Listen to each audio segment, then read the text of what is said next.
All right, guys, here's your pompano. We're gonna go underneath this fin here, and then we're gonna slide this knife down this backbone, all the way down, if you can see that. Now I like to pop through the other side. Now we're gonna go down this side here. I got the Dexter. It's like a 10-inch flex. All right, so now we got it all outlined. And we're just gonna go down, follow the, man, look at that white meat, guys.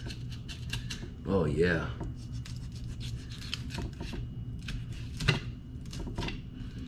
Follow it down, over the rib cage, pompano fillet. Now we're just gonna do that on the other side too.